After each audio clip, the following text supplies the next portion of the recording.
Algumas pessoas acreditam que sangue é destino, mas para mim, sangue foi apenas o combustível de uma dívida que eu nunca fiz e que meus pais decidiram cobrar em 24 horas. 7 anos. Foram 2.555 dias de privação. Enquanto meus amigos de escola viajavam, compravam carros financiados e postavam fotos em festas, eu estava no fundo de uma cozinha comercial, com o rosto ardendo pelo vapor das panelas industriais e os braços marcados por cicatrizes de óleo quente que eu chamava de medalhas de guerra. Eu era um fantasma social. Trabalhava em 2 empregos, muitas vezes dobrando turnos, dormindo 4 horas por noite em um colchão fino no chão de um apartamento que dividia com outros 3 cozinheiros. Minha dieta era o que sobrava da cozinha. Minha diversão era ler livros de receitas francesas que eu comprava em sebos. Eu tinha um número na cabeça: $75 mil.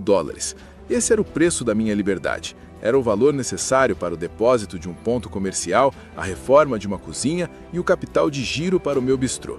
Eu não queria apenas cozinhar, eu queria criar uma experiência. Meus pais chamavam isso de brincar de comidinha.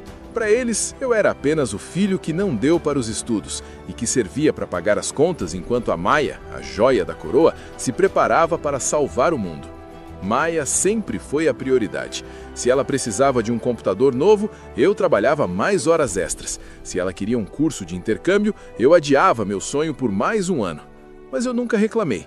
Eu acreditava naquela mentira reconfortante de que, no final, a família estaria lá por mim.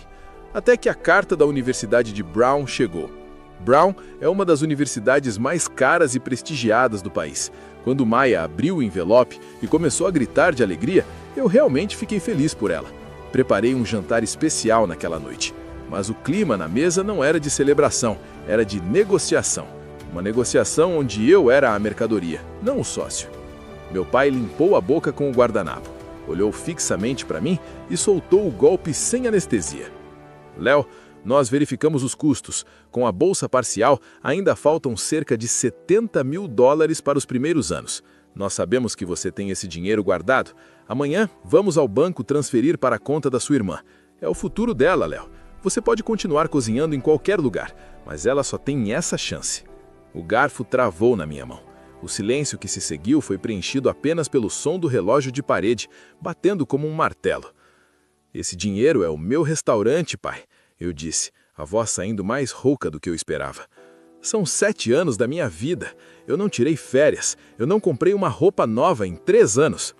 Não seja egoísta, minha mãe interveio, a voz subindo uma octava. Você quer gastar uma fortuna abrindo um restaurante que provavelmente vai falir em 6 meses, enquanto sua irmã pode ser uma diplomata, uma advogada? Você deve isso a ela. Nós te criamos, nós te demos um teto. Agora é hora de pagar. Eu já pago o aluguel desta casa, mãe, respondi, sentindo o sangue pulsar nas têmporas. Eu pago a conta de luz e o mercado. Eu não devo nada. Meu pai se levantou. Ele tinha aquele olhar de autoridade que costumava me tremer quando eu era criança. Mas eu não era mais criança. Eu tinha as mãos calejadas de quem sabe o valor de cada centavo. Você tem 24 horas, Léo. Ou você transfere o dinheiro para o futuro da Maia, ou você pega suas coisas e sai desta casa. Eu não vou sustentar um filho que vira as costas para a própria família por causa de um capricho de cozinha. Eles achavam que eu ia ceder. Eles achavam que o medo de ficar sozinho no mundo seria maior do que o meu desejo de ser dono da minha própria vida. Eles não entendiam que para um homem que sobreviveu 7 anos no inferno de uma cozinha de linha, ser expulso de casa era apenas mais um turno difícil. Levantei-me da mesa, deixei o jantar que eu mesmo preparei para trás e fui para o meu quarto. Eu não precisei de 24 horas, eu precisava apenas de uma mochila e do meu notebook. O jogo tinha mudado, e a primeira coisa que eu precisava fazer era proteger o meu tesouro antes que os piratas, que eu chamava de pais, colocassem as mãos nele. Entrei no meu quarto e tranquei a porta. O som da chave girando foi como o gatilho de uma arma. Do outro lado da madeira, eu ainda conseguia ouvir os gritos da minha mãe e o tom autoritário do meu pai, destilando veneno sobre como eu era um investimento perdido. Eles não falavam de um filho, falavam de um ativo que parou de render dividendos. Sentei na beira da cama e senti minhas mãos tremerem. Não era medo, Era uma fúria gélida, daquelas que fazem a sua visão ficar estreita e o seu raciocínio ficar cirúrgico. Abri meu notebook e, enquanto o sistema iniciava, uma lâmpada de alerta acendeu na minha cabeça. A conta poupança. Quando comecei a trabalhar aos 18 anos, meu pai me ajudou a abrir aquela conta. Na época eu era ingênuo. Ele entrou como titular secundário apenas por segurança, caso algo me acontecesse nas cozinhas perigosas da cidade. 7 anos se passaram e eu nunca mudei isso. Eu confiei. E a confiança, naquele momento, era o nó de uma forca apertando meu pescoço. Se ele tivesse acesso, ele não esperaria as 24 horas. Ele transferiria o dinheiro para a conta da Maia assim que eu dormisse. Acessei o aplicativo do banco. Meus olhos fixaram no saldo. R$ 75.142,38. Cada centavo ali representava uma queimadura no braço, uma dor nas costas de quem carregou sacos de 50 quilos de farinha. Uma noite de Natal perdida lavando pratos enquanto o mundo celebrava. Aquele dinheiro era o meu sangue em formato digital. Tentei fazer a transferência para uma nova conta digital que eu havia aberto meses atrás, apenas por precaução. Meus dedos voavam pelo teclado. Limite de transferência diária excedido. O pânico tentou subir pela garganta, mas eu o engoli. Eu precisava de uma estratégia. Comecei a converter parte do valor em pagamentos de boletos agendados, transferências parciais para corretoras e qualquer manobra que tirasse o montante daquela conta conjunta. Eu estava em uma corrida contra o tempo e o meu oponente estava na sala ao lado, bebendo um café pago pelo meu suor. Enquanto os arquivos processavam, comecei a socar tudo o que era essencial em uma mochila de trilha. Meus domans brancos, agora amarelados pelo uso, minhas facas de chefe, que custaram uma fortuna e eram as únicas coisas de valor físico que eu possuía, e alguns documentos. Eu não levei roupas extras além do necessário. Cada centímetro da mochila era para as ferramentas do meu sonho. Saí do quarto à meia-noite. A casa estava silenciosa, mas era um silêncio carregado, como o que precede uma tempestade de areia. Passei pela sala e vi meu pai sentado na poltrona, no escuro. Apenas a brasa do cigarro brilhava. Já transferiu? A voz dele veio das sombras, desprovida de qualquer afeto. Eu já tomei minha decisão, pai. Eu estou te dando o resto da minha vida. Não me procurem. Você não vai longe sem essa família, Léo. Você é só um fritador de hambúrguer. Ele gritou enquanto eu abria a porta da frente. Amanhã aquele dinheiro será da sua irmã, queira você ou não. Bati a porta. O ar da noite estava frio, mas foi o primeiro suspiro de oxigênio real que dei em anos. Caminhei 6 quarteirões até um motel barato, de fachada descascada, que aceitava dinheiro vivo. O quarto cheirava a cigarro e desinfetante barato, mas tinha Wi-Fi. Passei a madrugada inteira em claro. Liguei para o suporte do banco fingindo uma urgência de viagem, exigi o aumento dos limites, briguei com atendentes automatizados. Às 4h15 da manhã, o saldo da conta conjunta caiu para 0. O dinheiro estava seguro em uma conta que só eu podia acessar, protegida por autenticação em 2 fatores e uma senha que eles nunca adivinhariam. A exaustão finalmente me atingiu. Deitei na cama dura e olhei para o teto manchado de infiltração. Eu era um homem de 25 anos com $75 mil no banco e nenhum lugar para chamar de lar. Meus pais tinham tentado me canibalizar para alimentar a ambição da minha irmã. Maia. Eu me perguntei se ela sabia, se ela conseguia dormir sabendo que o diploma dela em Brown seria impresso com o suor que me foi roubado. Mas o sono me venceu antes que eu encontrasse a resposta. Eu precisava descansar. A guerra contra o mundo era fácil. A guerra contra o próprio sangue era o que drenava a alma. Ao amanhecer, eu tinha uma lista de tarefas. Encontrar um apartamento, garantir que meu corretor de imóveis não atendesse nenhuma ligação do meu pai e, o mais importante, assinar o contrato do ponto comercial do meu bistrô. Eles queriam que eu fosse um doador inovoluntário. Eu ia mostrar a eles o que acontece quando o filho cozinheiro decide que é hora de servir o prato principal, a sua própria independência. Acordei com o som de uma sirene lá fora, no asfalto quente da cidade que nunca perdoa os lentos. O lençol do motel tinha uma textura de lixa, e o cheiro de mofo impregnado nas paredes me lembrava a cada respiração que eu não tinha mais para onde voltar. Mas, quando abri o aplicativo do banco e vi aquele número estático, 75.142,38 dólares, o peso no meu peito diminuiu. O dinheiro era real. O plano era real. Minha primeira parada foi um café de esquina. Um lugar qualquer onde eu pudesse usar o Wi-Fi e organizar o ataque. Eu não tinha tempo para luto familiar. Empreender no ramo da gastronomia é como entrar em uma briga de facas num beco escuro. Se você hesitar por um segundo, já era. Liguei para o Sr. Tavares, o corretor que estava cuidando do ponto comercial que eu namorava há meses. Era um espaço pequeno, uma antiga sapataria em uma rua arborizada, mas com um potencial imenso para o bistrô que eu desenhei mentalmente durante as madrugadas de insônia. Sr. Tavares? É o Léo. Estou pronto para assinar. Posso levar o depósito em dinheiro ou transferência imediata. Léo, que bom que ligou. A voz de Tavares soou estranha, hesitante. Olha, eu recebi uma ligação um tanto perturbadora hoje cedo. Um homem dizendo ser seu pai. O café que eu estava tomando pareceu se transformar em chumbo no meu estômago. Minha mão apertou o celular com tanta força que os nós dos dedos ficaram brancos. O que ele disse? Perguntei, a voz saindo por entre os dentes cerrados. Ele disse que você não está bem, Léo. Que teve um surto. Que fugiu de casa com as economias da família. E que o dinheiro que você pretende usar é, na verdade, fruto de um roubo doméstico. Ele disse que se eu seguisse com o contrato, eu seria cúmplice de um crime e que ele já estava acionando a polícia.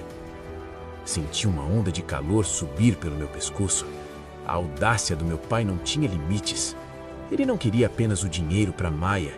Ele queria me ver de joelhos, sem chão, para que eu voltasse para casa como um cão castigado, implorando por um teto.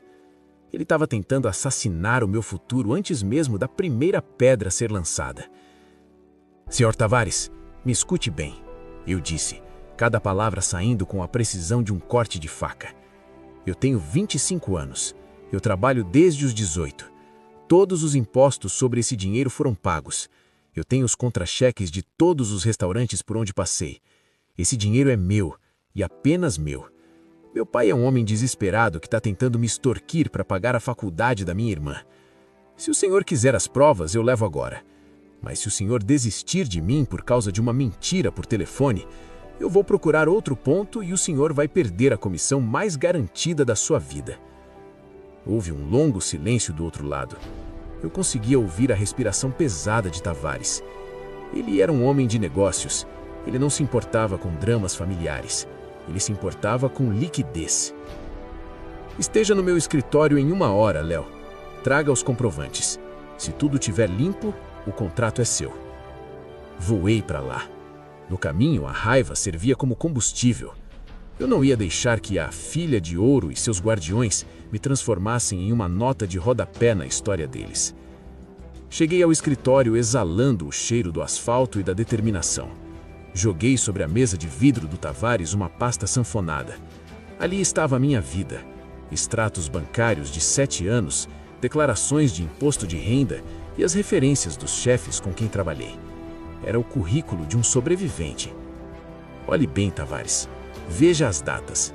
Veja os valores acumulados mês a mês. Você acha que um louco em surto consegue poupar $1.000 por mês durante 7 anos trabalhando 16 horas por dia? Tavares folheou os papéis. O cinismo no rosto dele deu lugar a um respeito relutante. Ele viu que eu não era o garoto problemático que meu pai descreveu. Eu era uma máquina de execução. Enquanto ele preparava as vias do contrato, meu celular não parava de vibrar. Eram mensagens da minha mãe. Léo, seu pai está furioso. Ele vai na polícia. Devolve o dinheiro e a gente esquece isso. Não destrua a vida da sua irmã. Ignorei. Assinei o contrato com uma caneta pesada, sentindo o papel ranger. Ao deixar o depósito caucional na conta da imobiliária, senti uma mistura de triunfo e exaustão. Eu agora tinha as chaves. O espaço era meu. Mas eu sabia que a guerra estava apenas mudando de cenário. Ao sair do escritório, vi o carro do meu pai dobrando a esquina. Ele devia estar me rastreando pelo celular do GPS. Outro erro que eu precisava corrigir imediatamente. Ele desceu do carro como um touro enfurecido, o rosto vermelho, as veias do pescoço saltadas. "Você acha que é esperto, não é?" Ele gritou no meio da calçada, atraindo olhares dos pedestres. "Você assinou? Eu vou ligar para o proprietário. Eu vou dizer que você é perigoso. Ninguém vai querer você no bairro, seu moleque ingrato." Eu não recuei. Cheguei perto dele, o suficiente para sentir o cheiro de cigarro e café velho que emanava dele. "Tenta, pai. Tenta todo o truque sujo que você conhece. Mas saiba de uma coisa. A cada vez que você me atacar, eu vou investir mais 10 horas de trabalho no meu bistrô. A Maia pode ter Brown, mas eu tenho a rua. E na rua, quem morde primeiro é quem sobrevive. Sai da minha frente." Passei por ele sem olhar para trás. Eu tinha uma cozinha para montar, fornecedores para contratar e um cardápio para criar. Eu estava exausto, sem casa e sendo caçado pelo meu próprio sangue. Mas pela primeira vez em 7 anos, o cheiro que eu sentia no ar não era o da gordura alheia. Era o cheiro da minha própria vitória, temperada com o ódio de quem se recusa a ser uma vítima. O ponto comercial era um retângulo de concreto frio, cheirando a mofo e a sapatos velhos. Mas para mim, era o solo sagrado. Eu não tinha dinheiro para contratar uma equipe de arquitetos de revista. Cada centavo que eu economizava na reforma era um centavo a mais para a câmara fria e para o fogão industrial. Então, eu mesmo peguei a marreta. Passei as primeiras 2 semanas vivendo à base de café puro e adrenalina. Eu dormia num colchão inflável nos fundos do que seria minha cozinha, cercado por latas de tinta e entulho. Meus dedos estavam em carne viva de tanto raspar o piso antigo. Eu estava dando o sangue, literalmente, para que aquele lugar tivesse a minha cara. Mas o meu pai não ia me deixar construir o meu sonho em paz. Ele tinha decidido que, se não pudesse ter o meu dinheiro, ele destruiria a minha capacidade de usá-lo. A sabotagem profissional começou na 3ª semana. Eu tinha uma lista de fornecedores de confiança, pessoas com quem trabalhei durante anos nos bastidores de outros restaurantes. O senhor Geraldo, do açougue Premium, e o Carlos, das hortaliças orgânicas. Eu contava com os prazos de pagamento que a nossa história mútua me garantiria. Mas quando liguei para o Geraldo para fechar o primeiro pedido de carne, a voz dele estava gelada. "Léo, olha, eu recebi umas informações complicadas sobre a sua situação financeira", disse Geraldo, evitando o meu tom de voz. "Me disseram que você está com problemas judiciais sérios com a sua família e que o dinheiro do restaurante é contestado. Para eu te entregar agora é só no dinheiro vivo, adiantado. E o preço mudou." Eu senti o chão sumir por um segundo. "Geraldo, você me conhece. Eu nunca atrasei um pagamento quando geria as compras do Le Petit. Quem te disse isso?" "Seu pai veio aqui pessoalmente, Léo. Ele estava arrasado. Disse que você roubou as economias da faculdade da sua irmã e que o banco vai bloquear suas contas a qualquer momento. Eu não posso arriscar o meu negócio por causa de briga de família." Desliguei o telefone e soquei a parede de gesso ainda sem pintura. O pó branco subiu, entrando nos meus pulmões. Meu pai estava fazendo a ronda. Ele conhecia o meu mundo. Ele sabia que na gastronomia a sua reputação é o seu maior crédito. Ao espalhar que eu era um ladrão instável, ele estava cortando o meu oxigênio. Não demorou muito para o Carlos das hortaliças e o fornecedor de vinhos darem a mesma desculpa. Eles não queriam se envolver. Em poucos dias eu passei de um jovem empreendedor promissor a um pária no meu próprio setor. Mas meu pai cometeu um erro de cálculo. Ele achou que eu era como ele, que depende da aprovação dos outros para agir. Ele esqueceu que eu aprendi a cozinhar em cozinhas de linha, onde o chefe gritava no seu ouvido e a chapa queimava a sua pele e você não tinha o direito de parar. Fui até o açougue do Geraldo. Não liguei. Apareci lá com a minha mochila e o meu notebook. Entrei no escritório dele sem ser convidado. "Geraldo, olha para mim", eu disse, jogando os comprovantes de transferência bancária na mesa dele. "Aqui está o dinheiro. Tá na minha conta, livre e desimpedido. Meu pai quer pagar Brown para minha irmã com o meu suor. Ele tá mentindo para você porque ele quer me ver quebrado para eu voltar a ser o caixa eletrônico dele. Se você não quiser me vender, tudo bem.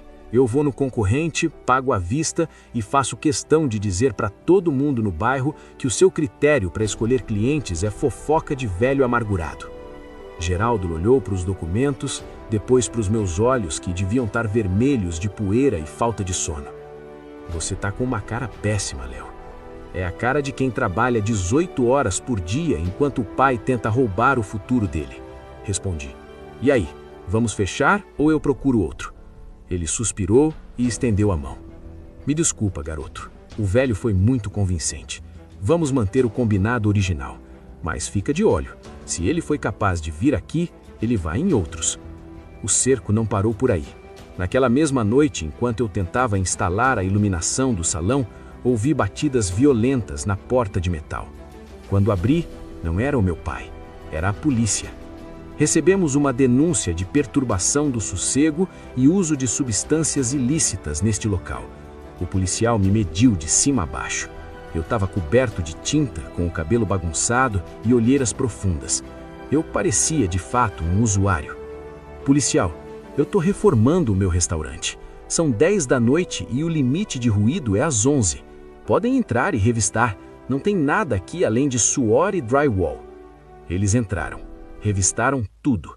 Não acharam nada, obviamente. Quem fez a denúncia? Perguntei, já sabendo a resposta.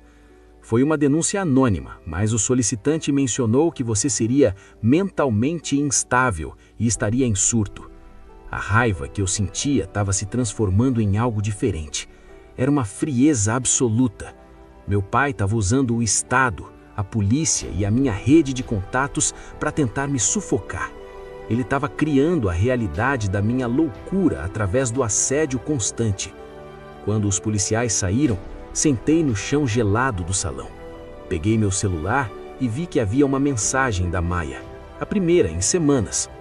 Léo, por favor, para com isso. Papai não dorme mais. A mamãe não para de chorar. A minha matrícula na Brown vence em 3 dias. Se você não devolver o dinheiro, eu vou perder a minha vaga. Como você é tão frio com a sua própria irmã? Você sabe que eu sempre te apoiei. Sempre me apoiou? Maia nunca lavou um prato naquela casa.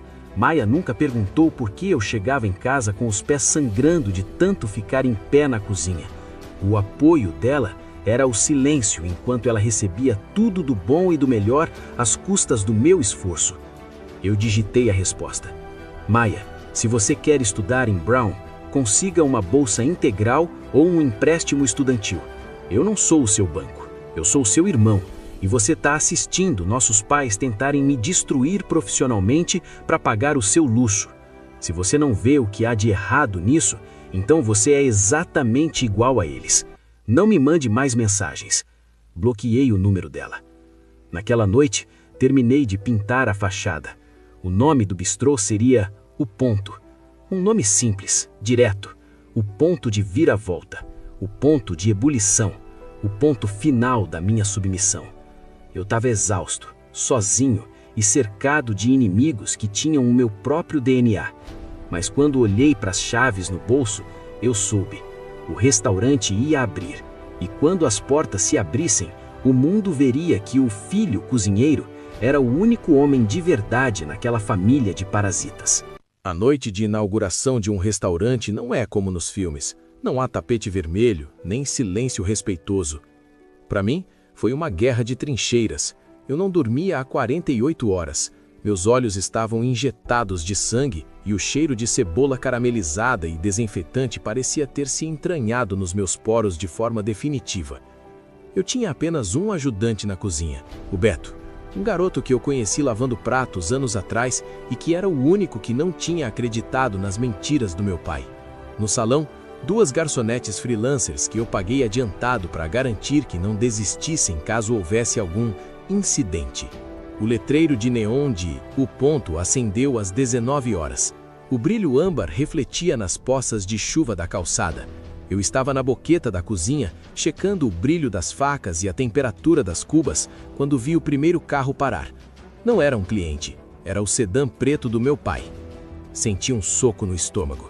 Minhas mãos, que seguravam uma pinça de empratamento, tremeram por um segundo. Beto, foca no mise en place, eu disse, a voz baixa. Se alguém entrar gritando, não olha, só cozinha. Meu pai não entrou sozinho. Ele trouxe minha mãe. Eles não vieram para jantar, vieram pro abate. Eles se sentaram em uma mesa bem no centro do salão antes que qualquer cliente chegasse. Minha mãe usava um vestido preto, como se estivesse em um velório. Meu pai cruzou os braços e encarou a cozinha aberta. A garçonete, assustada, veio até mim. Léo, eles não querem o cardápio. Eles disseram que estão esperando o dono vir prestar contas. Respirei fundo, ajustei meu dolman limpo, a única coisa branca e imaculada naquele lugar, e saí da cozinha. Cada passo no salão parecia durar um século. O que vocês estão fazendo aqui? Perguntei, parando diante da mesa. Viemos ver onde o nosso dinheiro foi enterrado, meu pai disse, a voz alta o suficiente para ecoar. Viemos ver o monumento ao seu egoísmo. Sabia que a Maia perdeu a vaga em Brown hoje? Ela está no quarto, chorando, porque o irmão preferiu comprar pratos caros do que garantir o futuro dela. Ela não perdeu a vaga por minha causa, respondi, mantendo o tom baixo e firme. Ela perdeu porque vocês prometeram algo que não podiam pagar. Saiam daqui, eu tenho clientes chegando. E nós não vamos a lugar nenhum. Minha mãe explodiu, começando a chorar de forma dramática. Você nos expulsou da sua vida. Você é um monstro, Léo. Todo mundo nesta rua precisa saber que este lugar foi construído com o roubo de uma família. Nesse momento, a porta abriu. Um casal de idosos, vizinhos do bairro que tinham acompanhado a reforma, entrou com sorrisos que murcharam instantaneamente ao verem a cena. É isso que você quer, pai? Sussurrei, me inclinando sobre a mesa. Quer que eu chame a polícia de novo? Eu tenho câmeras gravando com áudio. Se você abrir a boca para difamar meu negócio aqui dentro, eu entro com um processo de danos morais amanhã cedo, que vai custar o resto da casa de vocês. Saiam, agora! Meu pai me encarou. Ele viu algo nos meus olhos que nunca tinha visto antes. O fim da piedade. Eu não era mais o filho que buscava a aprovação. Eu era um homem de negócios protegendo seu território. Ele se levantou, puxando minha mãe pelo braço. Isso não acabou, Léo, ele sibilou. Você vai quebrar, e quando quebrar, não venha rastejando, porque para nós, você morreu. Eles saíram batendo a porta. O casal de idosos permaneceu parado, desconfortável. Me desculpem, eu disse, forçando um sorriso que doía no rosto cansado. O primeiro vinho é por conta da casa. Por favor, sentem-se. O resto da noite foi um borrão de adrenalina e suor. O salão encheu, os pedidos começaram a voar, o som do metal batendo nas frigideiras, o chiado da carne selando, o cheiro de alecrim fresco queimando, era a sinfonia que eu ensaiei por 7 anos. Eu cozinhei como se minha vida dependesse de cada prato, e de certa forma dependia. Cada risoto que saía perfeito era uma resposta aos gritos do meu pai. Cada elogio que voltava do salão era um prego no caixão do meu passado. Às 2 da manhã, quando a última mesa foi limpa e o Beto foi embora, eu sentei no balcão da cozinha com uma cerveja gelada. O silêncio era absoluto, interrompido apenas pelo zumbido das geladeiras. Olhei para o caixa. O faturamento da primeira noite foi sólido, mas o que importava não era o dinheiro, era o fato de que eu tinha sobrevivido ao ataque final. Os meses seguintes foram de ascensão meteórica. O ponto virou o queridinho dos críticos locais. Eu trabalhava como um condenado de terça a domingo, mas a sensação de liberdade era melhor do que qualquer droga. Eu paguei minhas dívidas, contratei mais gente e comecei a dormir em um apartamento de verdade, com lençóis que não cheiravam a mofo. Eu tinha bloqueado todos eles. Não sabia da Maia, não sabia dos meus pais, até que numa tarde de terça-feira, enquanto preparava o estoque de caldos, o sino da porta tocou. Era Maia. Ela não parecia a filha de ouro. Estava pálida, com olheiras profundas e vestia roupa simples, longe das marcas de grife que meus pais sempre compravam para ela. Ela parecia quebrada. Léo, a voz dela estava fraca. Eu larguei a faca e limpei as mãos no avental. O que você quer, Maia? O banco está fechado. Eu não vim pedir dinheiro, ela disse, e as lágrimas começaram a descer. Eu fugi de casa, Léo. Depois que você saiu, eu virei o alvo. Eles me cobram cada centavo da escola pública onde me matricularam. Papai me faz trabalhar em 2 empregos para pagar as dívidas que ele fez no meu nome. Eu não aguento mais. Eles são monstros, Léo. Todo mundo nesta rua precisa saber que este lugar foi construído com o roubo de uma família. Ali, diante do fogão que quase me custou a alma, eu percebi a última lição do sucesso. A vitória completa não é ver seus inimigos sofrerem, é ter o poder de decidir se você vai ser como eles ou não. Maia estava sentada em um banco alto de metal, o mesmo onde meus clientes costumavam tomar vinho enquanto esperavam uma mesa. Mas não havia glamour ali. Ela parecia pequena, encolhida sob a luz fria da tarde. O silêncio da cozinha antes da correria do jantar era preenchido apenas pelo som do caldo borbulhando no fogo e pelo soluço abafado dela. Eu não a abracei. 7 anos de cozinha me ensinaram que sentimentos mal cozidos estragam o prato. Eu precisava de clareza. Por que agora, Maia? Perguntei, cruzando os braços sobre o doma. Por que você não disse nada quando eles estavam tentando cancelar meu contrato de aluguel? Quando ligaram para a polícia? Quando me chamaram de louco na frente dos meus vizinhos? Eu tive medo, Léo. Ela sussurrou, sem me olhar nos olhos. Eles diziam que, se eu ficasse do seu lado, eu também seria expulsa. Eles me prometiam Brown. Eu queria acreditar que eles tinham um plano. Mas o plano era você. E quando você se foi, o plano virou eu. Papai pegou um empréstimo no meu nome usando minha assinatura digital enquanto eu dormia. Ele comprou um carro novo e disse que eu tinha que pagar porque era pelo bem da imagem da família. Eu trabalho 12 horas por dia em um telemarketing e eles pegam o meu cartão de salário assim que eu chego em casa. Eu não sou a filha de ouro, Léo. Eu sou a próxima vítima da fila. Olhei para ela e, pela primeira vez em muito tempo, não senti raiva. Senti um reconhecimento amargo. Meus pais eram predadores.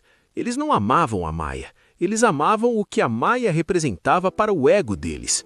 No momento em que ela deixou de ser a futura diplomata de Brown para ser apenas uma fonte de renda, eles a trituraram sem hesitar.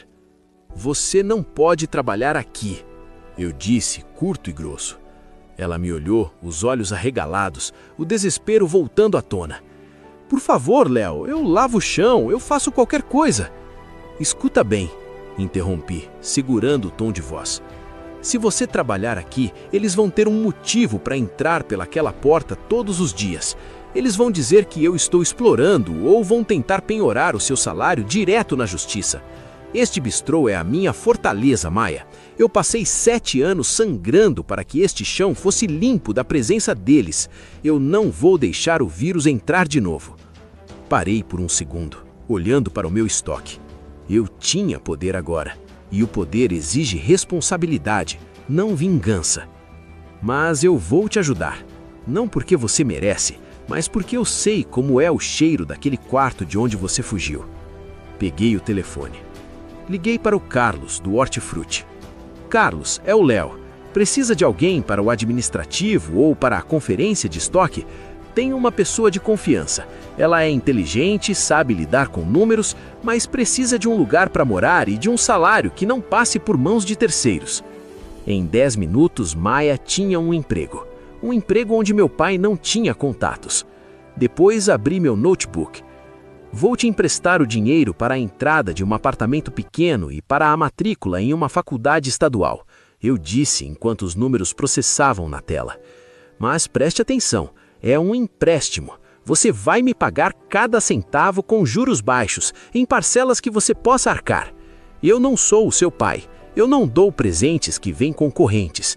Eu estou comprando a sua liberdade, mas quem vai ter que mantê-la é você.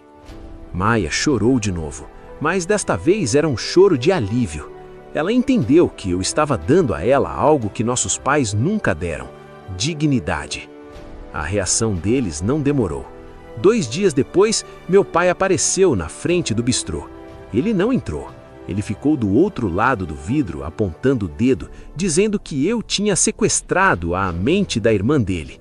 Ele parecia velho. O ódio estava consumindo a carne dele.